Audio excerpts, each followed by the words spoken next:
Next up we have a panel of women in executive leadership challenges and opportunities, which will be led by Kat Gurinsky, our favorite program committee chair of the year. Please come up, Kat. Kat is a senior network engineer and a valued member of our program committee, currently the chair. She traveled to us today from Austin, Texas, well, actually a few days ago. She also sits on the NANOG board because she's the program committee chair. So I will hand over to you and you can do your welcome. Thank you, Fergus. I'm very honored to be moderating this panel today about women in executive leadership, challenges and opportunity. From a 2016 study reported by Reuters to the post-pandemic world with new risks and opportunities to every sector, women's role in leadership has remained in the center of gender equality debates, not just in IT, but also across many industries. In 2016, the conclusion of a study conducted of 22,000 publicly traded companies across 91 countries by the Peterson Institute for International Economics revealed that ones with women in leadership roles had reported 6% higher profit. While this could be attributed to several factors, one cannot underestimate the unique values those determined and hardworking leaders brought to their industries. Fast forward to 2022, as the world prepares to embrace more relaxed COVID-related restrictions, opportunities such as working remotely are further expected to pave the way for a higher percentage of women to enter the job market. Joining us today to dive deeper into these conversations, we have four inspiring women: Jonica Santos, Jezebel Gilmore, Debbie Taylor Moore, and Nikki Johnson. Feel free to join me on stage. Come on up. Jonica Santos has joined us today from New York, New York. Johnny is the Group Vice President for Cloud Security Engineering at Oracle. She's a 30-year veteran of tech and always an engineer at heart. This is Johnny right here. Jezebel Gilmore has joined us today from Milton, Massachusetts. Most of you know Jezebel. She is a former chair of the NANOG Communications Committee and a former board member, and she is the Chief Commercial Officer and a co-founder of Packet Fabric. Debbie Taylor Moore has joined us today from Washington, D.C. Beltway area. Debbie is the Vice President and Senior Partner of Global Security at IBM Consulting. Debbie has 20 years in the IT security industry, has advised the C-suite in 22 countries and 4 continents. She is featured as an industry pioneer in the cybersecurity yearbook, The History of IT Security, by former Gartner SME Richard Steenan. Did I say that correct? Okay. Nikki Johnson, due to unforeseen circumstances, had to join us virtually. She is on Zoom with us from Evergreen, Colorado. Nikki is the Director of Strategic Alliance at Fortinet. Nikki is also the founder of a woman-owned leadership development consulting company, Lotus Consulting. She has 20 years of sales and sales leadership experience in the IT space, and when not working, enjoys time with her 2 kids, 2 dogs, and husband, Scott. We have pre-recorded some of Nikki's answers, but for the audience Q&A at the end of the panel, she'll be joining us live. Those in the audience, you can ask questions on the chat in the Q&A tab, and we will get to those during the last portion of the panel. And likewise, for those of you in the room with us today, we have microphones set up that you can walk up to when we open the floor to questions. Or if you prefer, you can also type your questions in the Q&A tab of the chat room as well. With that, let's jump on into some of our questions. I'm going to have a seat, so it's a little more informal. Come on closer. Yeah, but just not. Yeah, but the podium's going to block you. That might not work. We'll do that.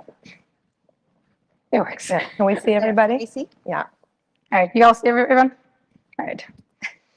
All right, so we're going to start with one of Nikki's recordings. And I believe I asked her the question in the recording, so I will let you guys play the first Nikki recording. So Nikki, I would love to ask you, why do we need more women in executive IT leadership? Why does gender balancing even matter? Yeah, I mean, I think simply put, women bring a fresh perspective, as do people from many different backgrounds. So if you have diverse experiences within a team or within a leadership team, you're going to have people who are constantly bringing different viewpoints, and that tends to foster innovation. So certainly what tends to be most important for companies is that studies have shown that companies with greater gender diversity, not only within their workforce, but also within their leadership teams, are significantly more profitable than those without gender diversity. So I think that's certainly important. I think, additionally, there's studies that show that women are more effective leaders. They're more empathetic leaders. They're better communicators. But I think one of the most important things affecting women and women of color is that placing women in leadership roles where they can thrive can help bridge that gender pay gap that we hear about. And so I think the challenge is that I attended a leadership conference for women of the channel in late 2021, and there was a study that they talked about where the pay gap actually increased as women moved up in the workplace. So for example, and my numbers could be a little bit off, but if you were an executive in tech as a woman, the pay gap from when you were a first line manager to an executive went from 72 cents on the dollar to 64 cents on the dollar. So I think an additional challenge that we face is keeping women interested in executive leadership roles, because why would we want to continue to move up the corporate ladder if our pay gap is actually going to increase? So, I mean, certainly I think it makes companies more profitable. I think women show many skills that make them effective leaders. But also, I think if we want to do anything about this gender pay gap, then we need women in those roles, because those are the people that are actually going to affect change. Thank you, Nikki. This next question I'm going to direct to you, Johnny. What skills do you believe women are uniquely experienced that benefit the workplace? Women uniquely skilled, right? Let's see. So I guess we're talking about women leaders in particular, and I think, and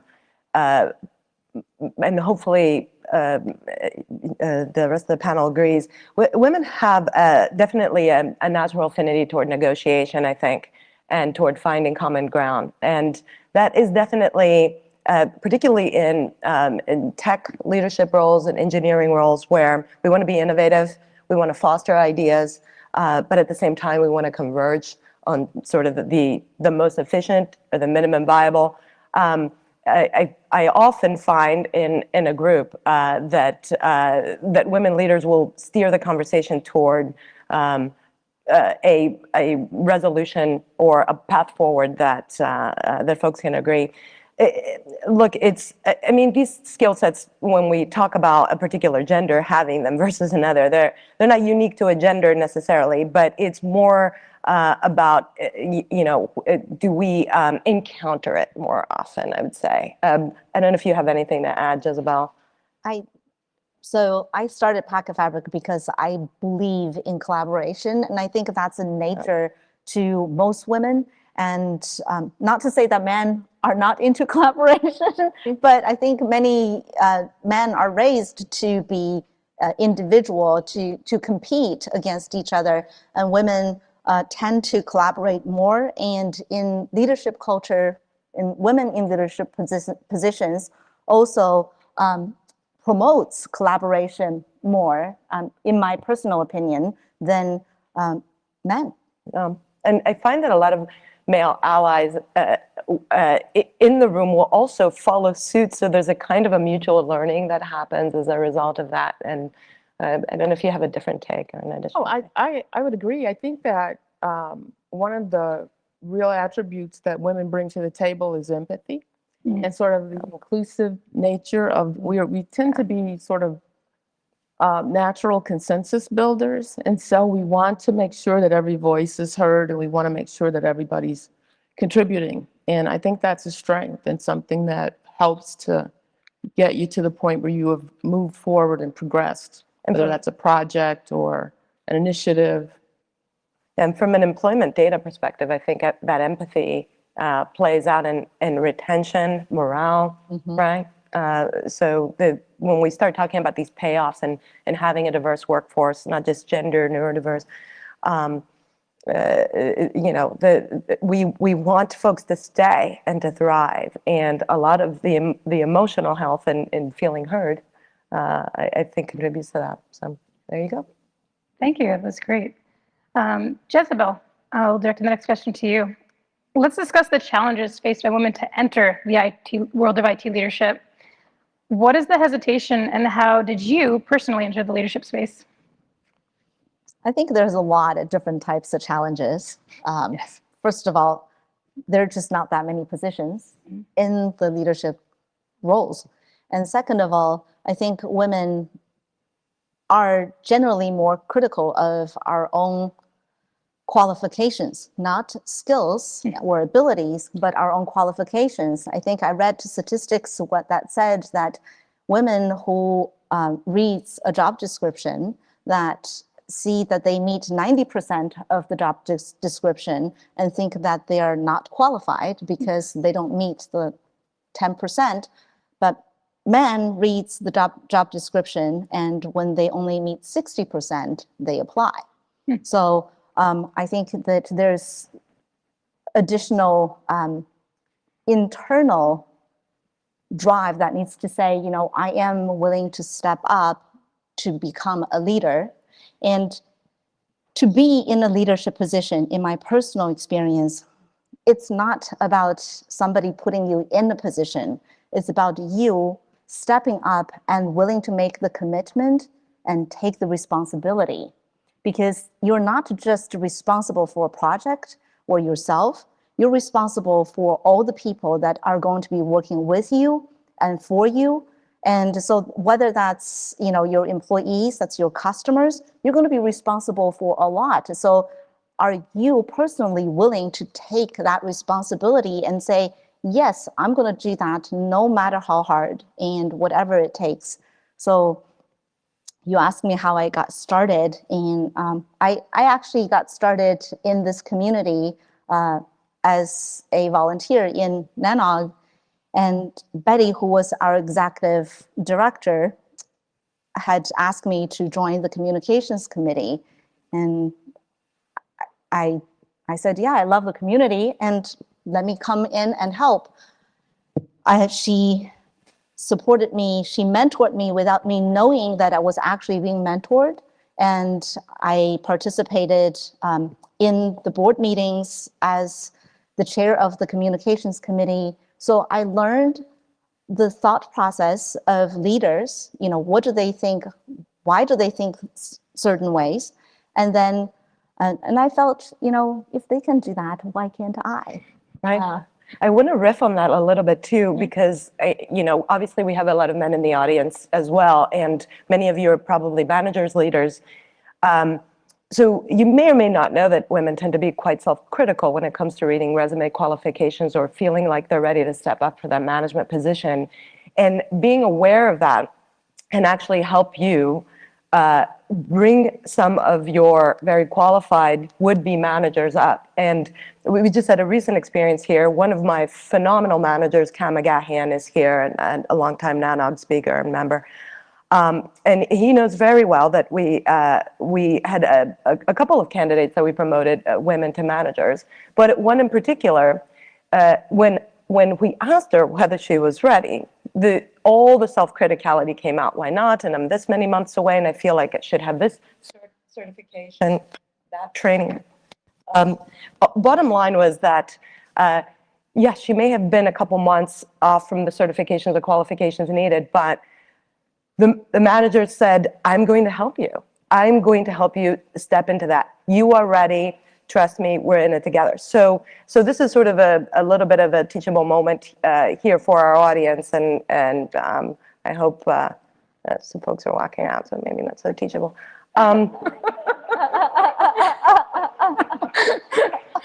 Sorry, I was told this is a really frank group, right? So, and then you all have a terrific sense of humor. Anyway, I don't know if Debbie? Absolutely. So, Jezebel, Yes. to your point about when you get the position, you must assume the position. It's really about, you know, confidence versus competence. Mm-hmm. And I think that a lot of times with women, we might be hesitant to be real upfront or real aggressive about a point of view or our knowledge or just our day-to-day interactions. And I think that, you know, conversely, you said a little bit about the idea of women having imposter syndrome in some cases. I think we talked about that. Yes. The idea that it's, in a lot of ways, when people aren't expected to be seen in certain places or spaces, they often feel like they don't belong in those places and spaces, and that they must prove that they do belong. And I feel strongly that with anything, whether you're a woman or a man or a fish or a dog or whatever you are. You lead with your competence. That's what you're there for. You're there to do the job. I think that if you lead with competence, you'll gain the confidence that will help you thrive and maintain your place there. And one of the things that builds confidence, and that's for anybody, right, is data, right? Know your stuff and have the facts on your side. You can never go wrong with presenting data and facts. And I just want to add on the confidence piece. Confidence is built by failing and then trying again and succeeding. So if you fail the first time, don't let it get you down. Do it again and succeed at it. Learn from your mistakes, and that's how you build confidence. And that goes to women and men. So, yeah, please. Absolutely. And I think too that you often, you have to think about the whole legion of managers you've ever worked for. You want to be the leader you want to work for. You want to be the person that is not only just empathetic, but also has an interest in your career, that is interested in developing people. But also, when we're speaking about the idea of this, collective or diverse group of people, we are talking about diversity of ideas, a diversity of understanding, diversity of talent. If I'm a woman leader and I'm building a team, I don't want people that are exactly like me or know exactly what I know. I want folks that I can learn from as well. And so as a leader, I want to be able to, put my people in front of me, lift people up ahead of me, not necessarily confidence for confidence sake, but help to build and develop that in other people. And just be the manager or the vice president or supervisor or whatever it is that you would want to work for. Thank you. Yeah, that was Yeah, it's interesting. I just thought of a story. I was speaking with a vice president at Oracle recently, who female, who was reaching out for mentorship. And I mean, first of all, technically we were at the same level, so I was flattered. And just to your point, Debbie, and she said, I've done all these things, and we were talking about all her accomplishments and the teams that she had built and strategy and so forth, and that had paid off for years. And I said, well, what happens when you communicate it? She says, I don't remember all of it. I don't know how to articulate it. And I said, well, what's in your kudos folder? She said, my what? I said, your kudos folder, the place where you take all of the accolades, all of the performance reviews, all of the customer feedback, all of the data, and you have it handy when you're ready to have that conversation, and you revisit it for that conversation. She said, never heard of it. I'll start now. So I hope everybody has a kudos folder, whether it's managers for your key folks or individuals, right, for your performance. Absolutely. That reminds me of a comment a colleague said to me about a couple of weeks ago. We were talking about the evolution of LinkedIn and all of the accomplishments and all of the what this person termed self-promotion. And I thought, this is interesting. So one of the key points or key takeaways was around this idea of people starting out discussing whatever it is that they've accomplished and saying, I'm humbled to tell you, I'm humbled to share with you that I'm running the world now, And I think that one of the things that we have to remember is that not just to be humbled, but to actually be humble. And remember what it was like for you in the beginning of your career. And people, I know I work with a lot of folks that are young people that are coming up that are sort of trying to navigate corporate life, trying to navigate an industry that, and I'm in cybersecurity, people never like to say that they don't know the answer. And that is a challenge in and of itself, right? yeah. But that humbleness and the willingness to sort of step back and, know what you don't know, hire and promote and encourage the people that do know it or that have the skills that are required.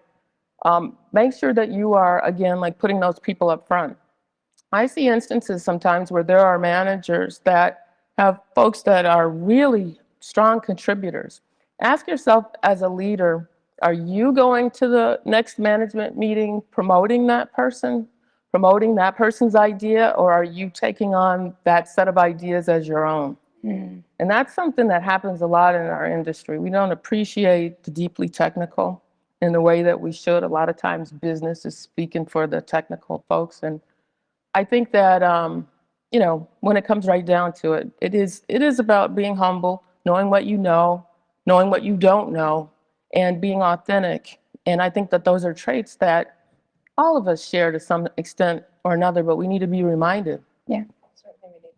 Certainly, we need that in leaders.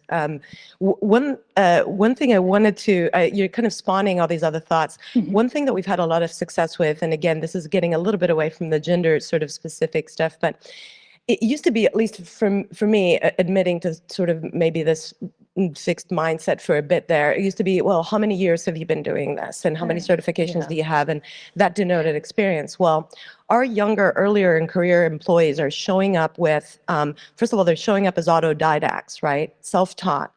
And they are able to acquire these technical skills, right? Learning to code, learning to develop, learning cyber, developing tooling themselves so much faster than what prior experience had shown me.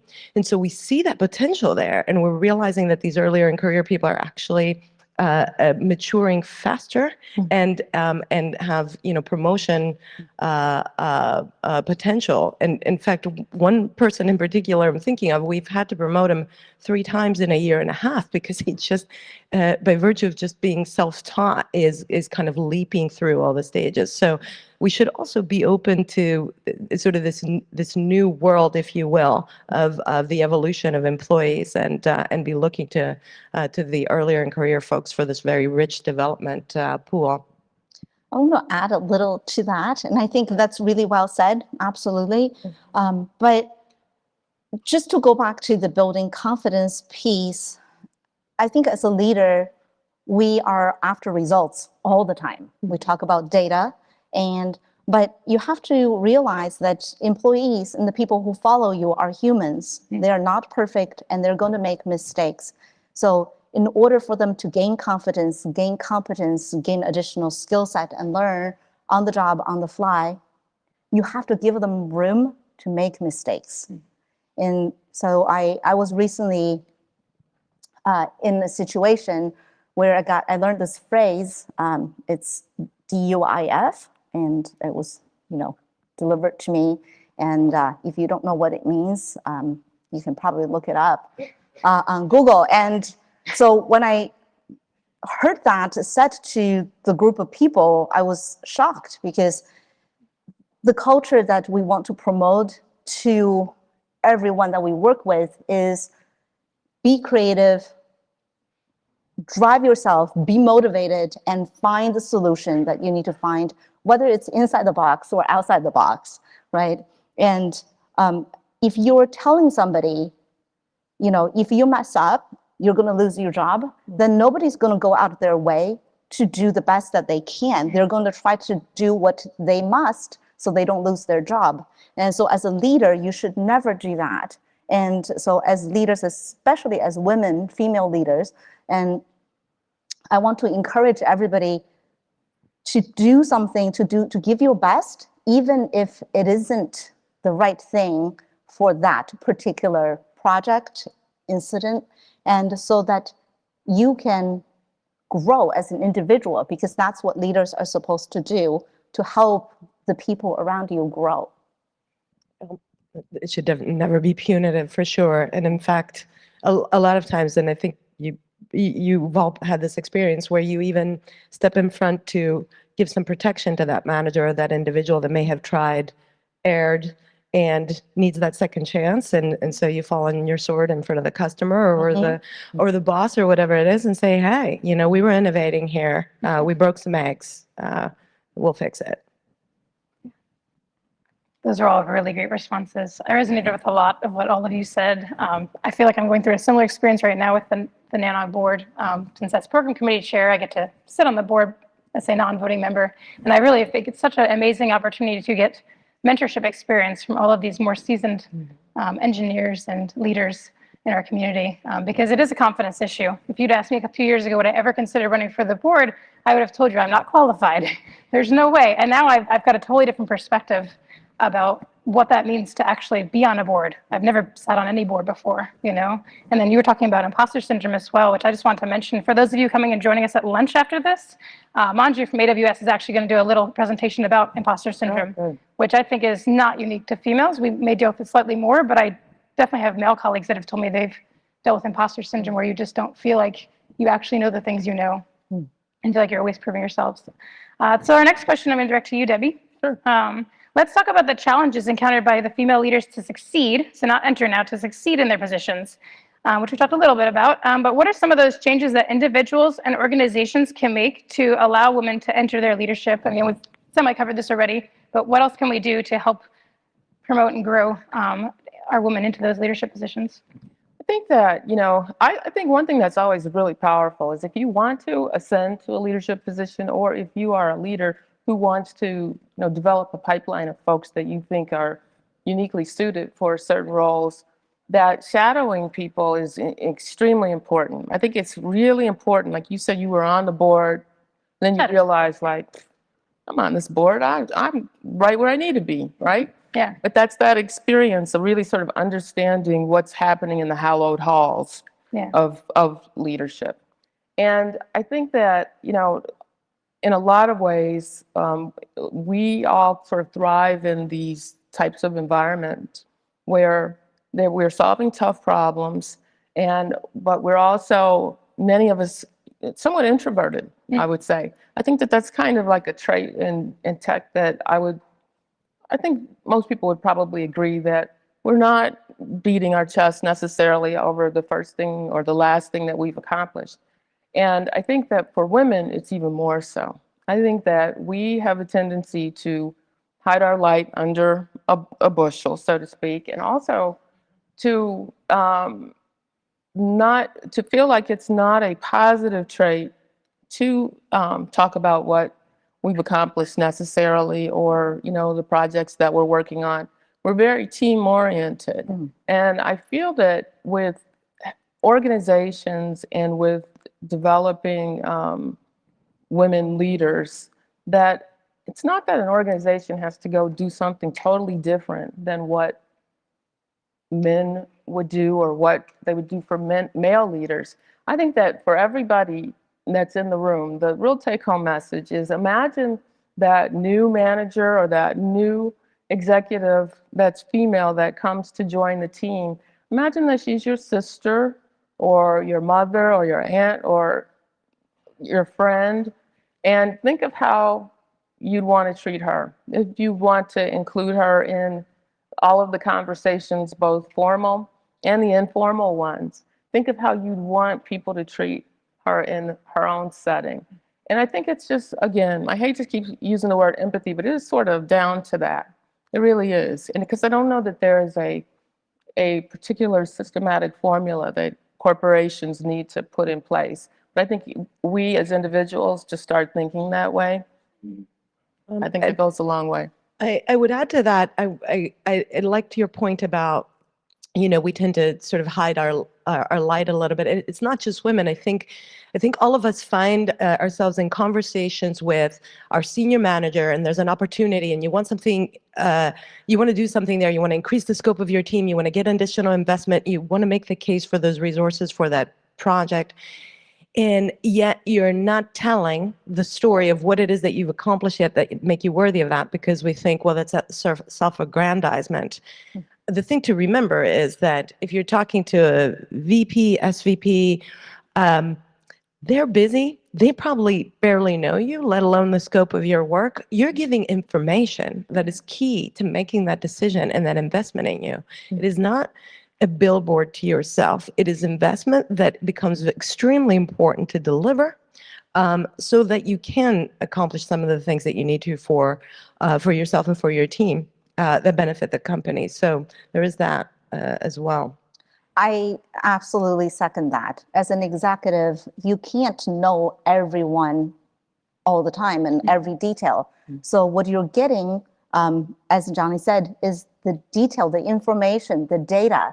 So you're not promoting yourself, you're not highlighting your, qualities that you want to promote. You're giving data so that the company, the leader, can make a better decision based on the data that you're providing. So do it, be truthful, and be honest, be authentic, as Debbie says, and it benefits you and the company. Right. And I was going to say, and if you're introverted and the conversation doesn't feel natural, it's not a natural thing. Write that famous 2-pager that AWS has made famous. Literally send it ahead and say, I want the 10 minutes to just talk about the contents therein. Please. Absolutely. And the short and crisp and clean always works. 3 bullet points, really. I think about how there's a big debate going on around chief information security officers and really having a place at the table at board meetings and really being able to feel that they can be honest about the threat, its impact to business. And I would encourage everyone to sort of understand how the business is motivated and having those conversations so that you are a good translator and so that you don't come in, you're coming in hot at this level and nobody in the board understands anything that you're talking about. But putting it, like my grandmother used to say, where the goats can get it, where everybody can sort of understand what it is that you're talking about. And so that's a switch in language. That is a switch in emphasis.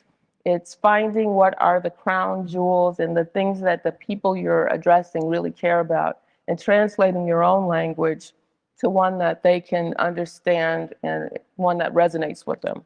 And that's really important. That's very important for going anywhere in your career, actually, but particularly. Are we all security, at least the definitely securities? Infrastructure, security. Infrastructure. I see. Yeah. Cam, he helped bring us together. I think that was but I was going to say, especially with topics as serious as security, where company data fines, regulations, loss of businesses on the line. Yep. Communicating clearly to people that are all under duress, especially when industry events happen, is important. Which means, putting aside some of the technical and translating for folks. I do think that this is relevant to the diversity discussion as well, though, in that a lot of times CISOs are predominantly male, and we do have female leaders trying to make the case for what decisions need to be made, again, under duress. So, I guess the faster we can get to the point, I have this challenge sometimes. I take a while, meander to my point. The most succinctly we can make the point, the best, and that comes to also communicating accomplishments. Great. I'm actually going to have us jump back over to Nikki. So we have another question pre-recorded from her. So we can cue that up. Nikki, are the challenges different from the ones faced by your male counterparts? Sure. I mean, I think the most obvious is that we're typically one of the only women in the room, and most of the people in the room are men. So I think this can create a situation where we feel left out or we feel like we're not a part of the boys club. And so you have one of two things happen. You either desperately try to be a part of the boys club, or you feel left out. And so I think there is a positive to this scenario where it really creates an opportunity for women to stand out, create that long-lasting impression from the beginning. Unfortunately, I think this tends to lead to, women who are typically doing more than their fair share of the workload at home, are also picking up more than their fair share of the workload at work. And so this creates a potential for burnout. I think that, women can be perceived as being more emotional. However, I think if you flip the script on that, I think that emotional maturity, that mental kind of experience of, what women go through, how we balance work work and home, can really bring different experiences to the everyday conversation that we're having with our teams.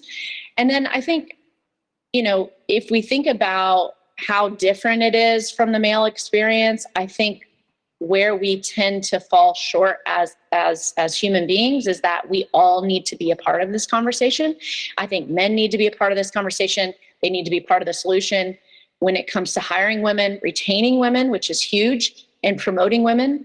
I see it all too often, having worked with mostly men my entire career, is that men don't want to have this conversation because it's uncomfortable. They don't want to offend anyone. I think they want to help. I think the majority of people want to help this problem, but I think, we have to work on this together. And I think it has to be raised by people who have the agency to actually affect change within an organization.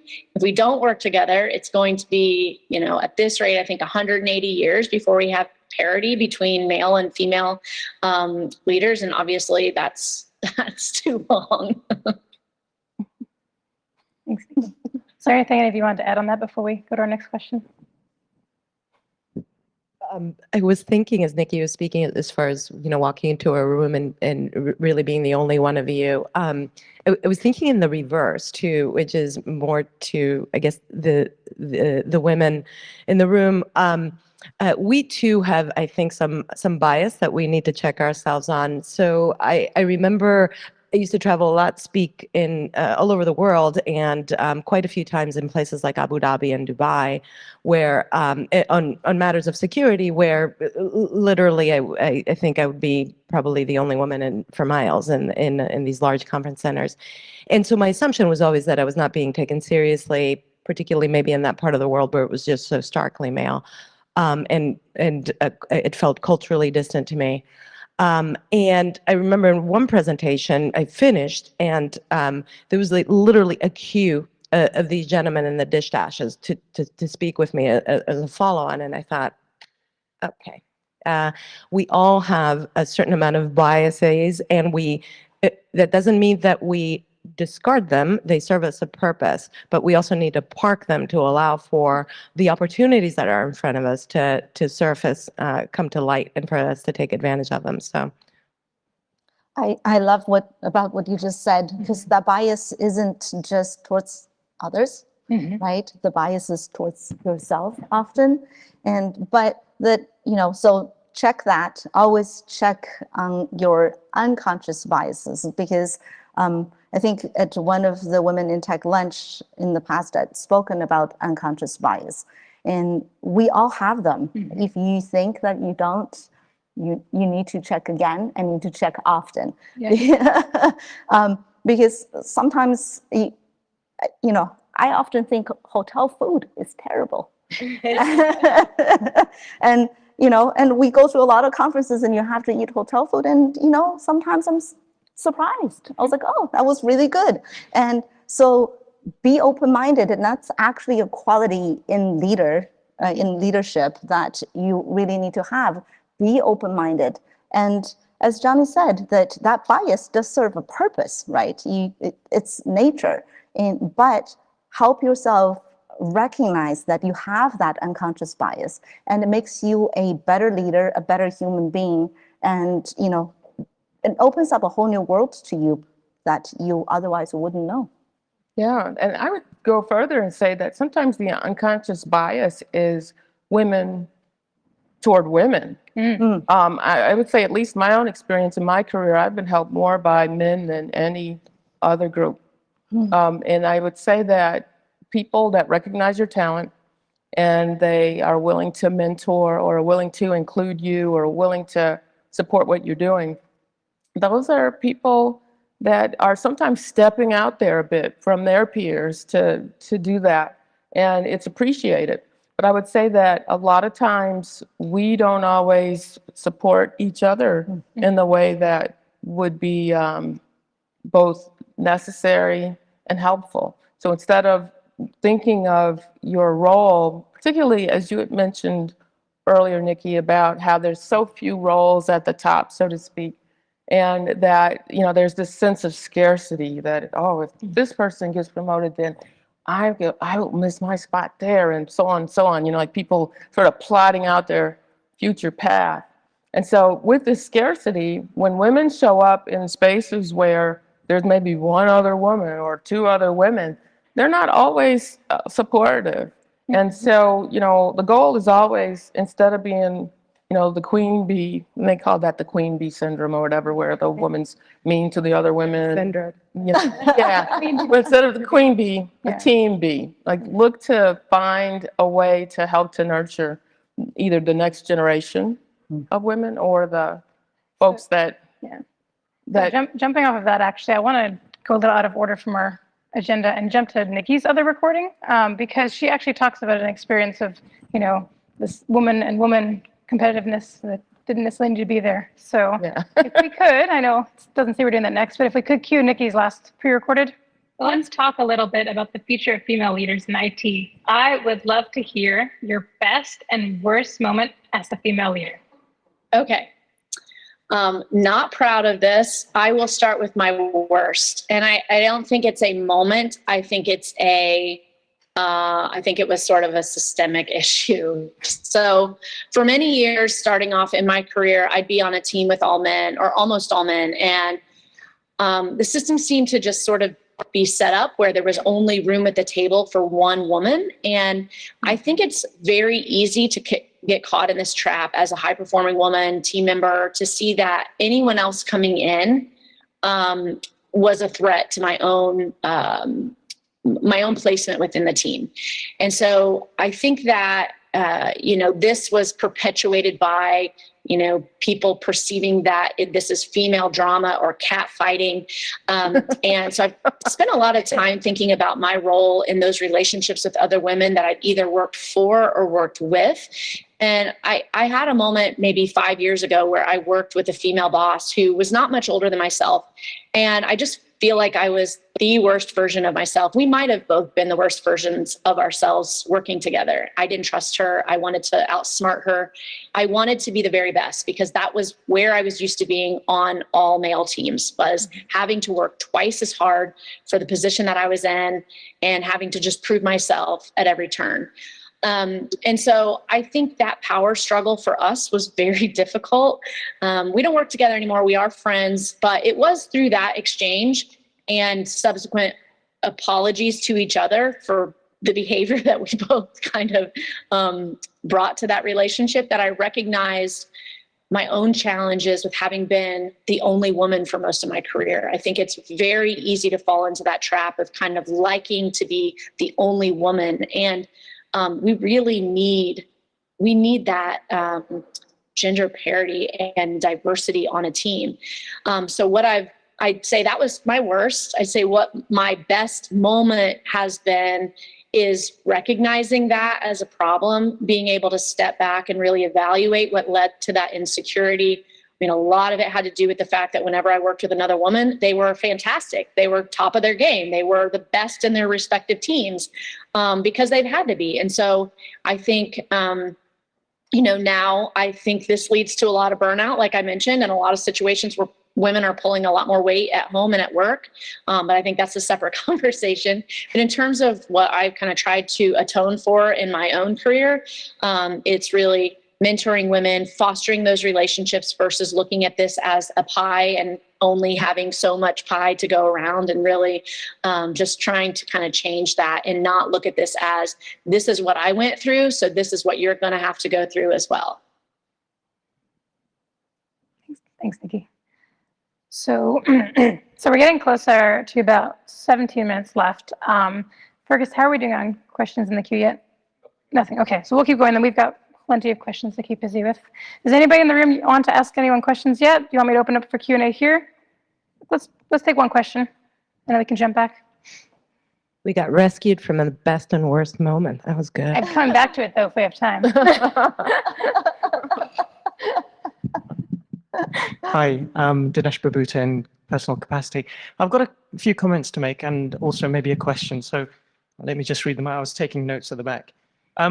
You mentioned imposter syndrome, and something I'd like to say from my own personal perspective is people say to me that I'm really confident, but the fact is I actually do have imposter syndrome as well. So it's not just females, it's everyone. And it surprised me when I realized that I had imposter syndrome. So it will hit everyone at some point. So it's everywhere. The confidence building stuff and being a leader, I take that as needing to nurture like a parent. Because you nurture your children, they make mistakes, you allow them to make mistakes because actually learning from experience. And what I found in this industry is that when I was younger, much younger, I was allowed to make mistakes. But the industry has changed so much in that time that everyone is so specialized. And as you said, you're not allowed to make mistakes. But as leaders, as parents, with that parent mentality, let's say, if you are a parent, nurture your staff, allow them to make mistakes, and let them learn from that. But that also comes down to us who are at particular positions in the industry, at particular levels, particular statuses, where we actually need to be conscious about taking a step back. We need to take a step back and become mentors rather than actually holding on to our jobs. So, I will say this, and we need to retire and die off, basically, and allow the younger generations to come up. And there was one more point. Oh yes, no, two more points actually. I think that this needs to start from an early age as well. So for females and other non-male genders, we need to encourage from a very, very early age. And I don't think that's happening. I look at my daughter in school and they already have this notion of what's a boy's job and what's a girl's job. And I think as a society, we need to do something about that. So my question to the panel would be, what can we as a NANOG community and the wider global community do about that? So that's my question. And the other thing is, I think we need to change interview questions and change interview styles. And I'm not entirely sure whether the industry is prepared for that, but I think that's something that we need to be very, very conscious of. Thank you. Thank you, Dinesh. I had a point along those lines. Thank you for that. That was very wonderful just to hear that. I think that one of the places where we could start, we work in environments where we're measured on, uptime, availability, breach-free environments, and they're very stressful, and people work under a lot of stress for prolonged periods of time. And catastrophes happen. Bad things are going to happen, and resilience is one of those things that we're all constantly speaking of. But when it comes down to the cultures in our organizations, I think that we really have to lean toward a blame-free post-mortem culture so that when bad things happen, people can kind of dissect, go back and do a bit of an after action and understand, what happened, what could we have done better, what do we want to do moving forward. And some organizations that exist to a certain degree formally, but in others, it's really up to that executive. It's up to that manager to make sure that everyone learns from the experience, but that no one's to blame. And I've worked as a consultant for years. I have my own consultancy, and I would go into these environments. So I got to sit with lots of executive teams all the time. And boy, I tell you,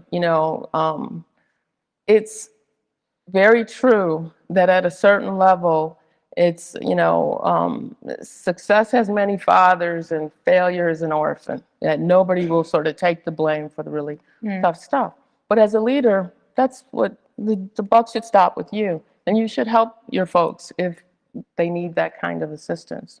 So I think that's a cultural thing that could change. Johnny, do you want to also address the how we make women more aware of the different positions and opportunities we have to them? Because that was one of our Sure. that help Dinesh. Yeah, the gentleman's comments were so poignant. Thank you for that. There were a couple things that were brought up that I just want to address super quickly. One is, in technology in particular, we're all going to feel imposter syndrome because we're measured on technical depth. There's always going to be somebody who knows more than you, somebody who wrote the textbook on the thing.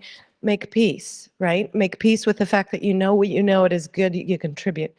The second thing is thank you for mentioning gender neutrality, especially during Gay Pride Month. Really appreciate it. And that is also a good segue for awareness. It starts with awareness. It starts with us as leaders using the right pronouns, writing gender neutral emails to our orgs, making sure that our job requisitions and our requisitions for leadership include that kind of language. So it's really about, and we said it earlier, but it's really about modeling. But in terms of like the tactics, I think that availing ourselves of the organizations within, if you work for a larger company whose job it is to sort of get that megaphone out about opportunities, about networking, about leadership positions. And if you don't work in a large company where those vehicles exist, network the heck out of your career, right? Never stop. Never stop. And this is not gender specific network. It will always, those opportunities will arise through the development of a rich and broad professional network. I absolutely agree with that. And NANOG is a perfect forum for that, right? So I do believe that the question was, what can we do to bring, excuse me, to bring more availability? I think of positions, opportunities to the group and to everyone. I think, and what can we do? First of all, I think we should all show up. And it's important, as Kat had said, that she was able to have the opportunity to participate in the board meetings. I think it's important that we're all sitting here and, oh, thank you, great leadership, help each other, support each other, and, excuse me. But also, I just want to say, I really hate public speaking. And I keep putting myself up here when I'm asked, or sometimes even not, because you want to show that you are showing up, not just for yourself, but for everyone else that's to come after you, because nobody succeeds on their own, and it is built with teams and communities that we succeed. You see rising stars, they rise from a sea of stars, right? So really well said. And I love the fact that we're all coming together. And please, your comments to us and to anyone who's participating is so important. To give a word of encouragement. Oh, that was really well said. I like what you've done. And I shared the same idea. All those things supports the individual and helps yourself, because next time then you know what? I can go up there and I can speak, and even when I make a blunder, it's okay, because we're humans, and more practice makes it better. Nikki, would you like to add something to that? Nikki's live at the I stage. think they covered it. I wish I could be there with everyone. Hopefully you can hear me okay. Yep. Go ahead, Adair. I'm back. Say your name. Adair, internet too, still the best. I was wondering if you ladies could speak to women who are not necessarily neurotypical, and how we present that differently than men who are not neurotypical. How you recognize that and how you manage them any differently. Wow. You really, it's rare that I don't have something to say. Sure, you're all shocked. I, as the mother of an autistic son, that question is rocking me, because I know exactly what his autisms are all about, but I haven't. I've seen some of his friends, but haven't been exposed to girls his age enough to know the differences, and I should know. So I think, I don't know, go ahead, sorry. Go ahead, Nikki. Yeah, go ahead. You know, Nikki. I think I'm not an expert in this by any stretch, but I do think it always starts with a conversation, and it always starts with a conversation around how people like to work, you know, what environments are most comfortable for people on your team, and just having conversations. And that, I think that takes time, and it takes trust, obviously, to be able to share who you are and the different challenges. I have a son who has ADHD, and then I have have obviously worked with many different people. And while I'm not an expert, I would say it always starts with a conversation and trust with between the leader and the person that they're working with. Great. Just a little more information on specifically how women present. Women on the autism spectrum are typically taught to mask their symptoms so that they can better fit in and socialize to be more neurotypical, even though it's suppressing their impulses. And women are typically diagnosed later in life with ADHD. I know a lot of the people I've talked to today and yesterday and today have said, oh yeah, I'm ADHD too. I just got diagnosed a couple of years ago because they didn't tell me anything, or I didn't think to look about it because I don't act like the boys do. I just got diagnosed a couple months ago. I will share that for ADHD as an adult in my 30s. And I have to think that if you're constantly worried about masking symptoms, the level of stress that it has to add to work and personal life is enormous, right? I once worked with a woman. I think there's clearly a gap. Sorry, it's hard not being there. I think there's clearly a gap, right? 4 women speechless on a stage, so to speak. So I think there's clearly a gap, and we probably need to hear from the people who are experiencing this more, so we can understand how we change and how we modify our own leadership to accommodate those on our team. Absolutely. And I think that there are things that we need to think of as leaders around folks' strengths, whatever part of neurodiversity that we might be encountering. I worked with a woman years ago who was OCD, and she was no doubt the best threat hunter I've ever known in my career. And she was focused, but she was also in a role that was uniquely suited to what she dealt with, on a daily basis. And I think that part of it is the conversation and sort of understanding everyone's different and understanding what that means and how that maps to what you're asking of someone, and having some compassion and empathy around that. Because people with neurodiversity traits in any direction can be the most awesome employees. I've lived that. And they can be the most awesome humans too. And I think from, just an audience's perspective, that you just need to have a little bit of respect and patience, right?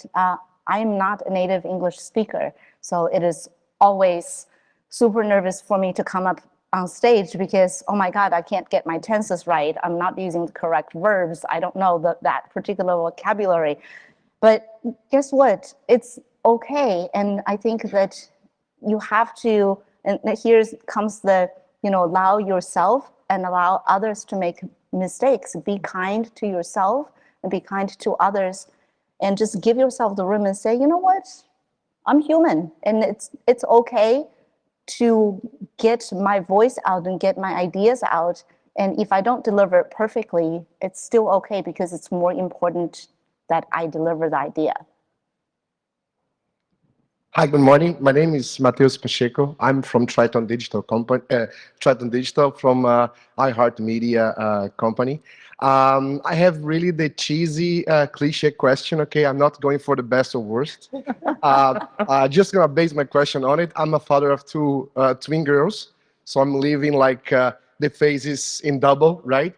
And I'm really on a point as a team lead. I'm a technical team lead at Triton Digital, where I'm about to hire 2 new women to the team. And I'm gonna be proud to say that half of my systems and network administrative team are women and half are men. So I'm kind of afraid. I'm not gonna lie. I have a woman on my team. We're working together for many years. So my question comes to, I know you guys, all the women here, were not born CTOs, COOs, or whatever. You guys came up, you brought your career up to where you are right now. And the audience is it's mostly male. So I'm going to the focus from women in leadership for how we as men on a leadership position, we can support. And so the question is actually, what's the one advice you could give us as team leads, the team managers that have women on the team?